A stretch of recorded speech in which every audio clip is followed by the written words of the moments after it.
사회행위 취소 소송 현명한 해결책 찾기 위하여 지인들과 금전 거래를 하다 보면 다양한 문제가 발생하게 된다고 하였는데요. 상대방이 빌려준 돈을 상환하지 못하여 소송으로 이어지는 경우가 늘어나고 있다고 하였습니다. 문제를 해결하기 위하여 대여금 반환 소송을 진행하여 승소하였다고 하더라도 타인이 돌려주지 않으면 문제를 해결할 수 없다고 하였습니다. 채무자가 재산을 모두 은닉하거나 명의를 변경하였다면 강제 집행이 어려울 수 있으므로 올바른 법적 절차를 검토하여 분쟁을 조정해야 합니다. 민법에서는 채권자 보호를 위하여 사회행위 취소 소송을 마련하고 있다고 하였는데요.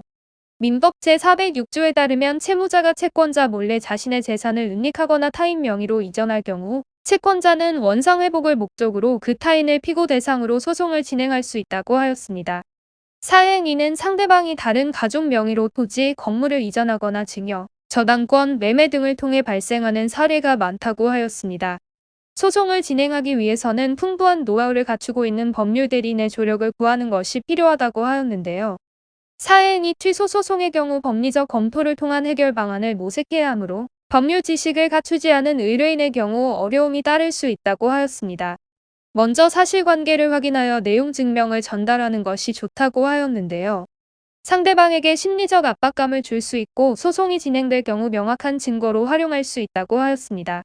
더불어 이혼 소송에서 위자료를 지급하지 않기 위하여 재산을 숨기는 경우도 사회행위로 인정할 수 있다고 하였는데요. 법적 성립 요건을 충족하여야 긍정적인 결과를 이끌어낼 수 있으므로 제도에 대한 법리적 검토가 중요합니다.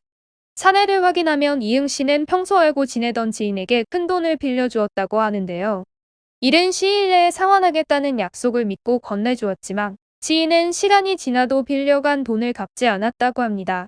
결국 이응 씨는 법적 절차를 알아보게 되었다고 하는데요.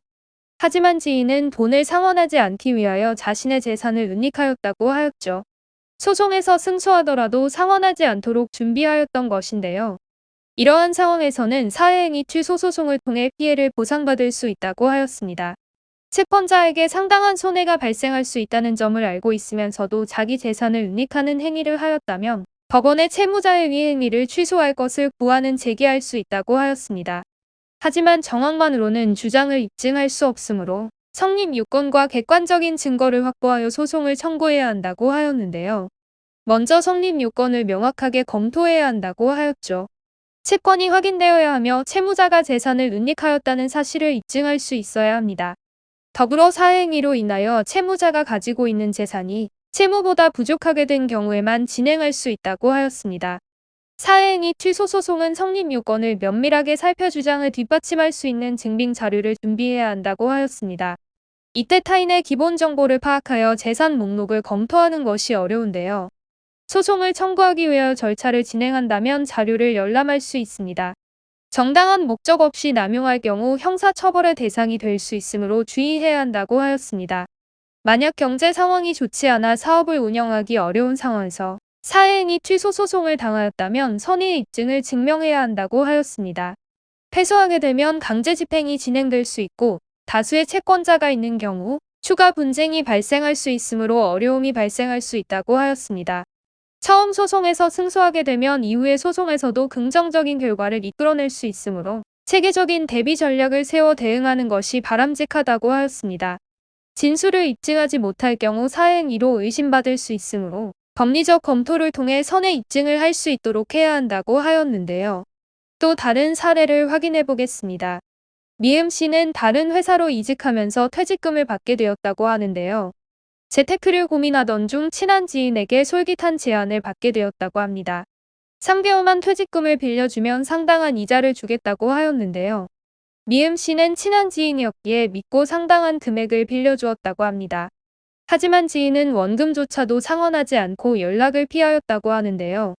미음 씨는 돈을 돌려받기 위하여 지인의 재산을 가압류하고자 했으나 이미 재산 일부를 아내 명의로 변경하였다고 합니다. 미음 씨는 법률 대리인의 조력을 구해 소송을 진행하였다고 합니다. 섣불리 대응할 경우 주장을 인정받을 수 없으므로 명확한 증거 자료를 확보하여 피력하였다고 하는데요. 재판부는 변호사의 주장을 받아들여 사회행위를 인정하였다고 합니다. 이러한 분쟁은 채무자와 채권자 사이에서 빈번하게 발생한다고 하였는데요. 빌려간 돈을 상환하지 않고 채무자가 재산을 은닉하였다면 이른 시일 내에 법적 대응을 해야 한다고 하였습니다. 사행위를 안 날로부터 1년, 이루어진 날을 기준으로 5년 이내에 제기해야 하기 때문이라 하였는데요. 제척 기간이 길지 않다는 점을 유념하시고 적극적인 대처를 할 수 있도록 해야 합니다. 해당 사안은 민감한 쟁점이 일어날 수 있으므로 사건 경험이 풍부한 전문 변호인의 법률 조력으로 준비하는 것이 바람직하다고 하였습니다. 피해를 본 상황이라면 재산을 은닉하였다는 객관적인 증거, 사실관계, 채무자와 채권자의 관계 등을 소명하여 진술을 주장해야 한다고 하였습니다.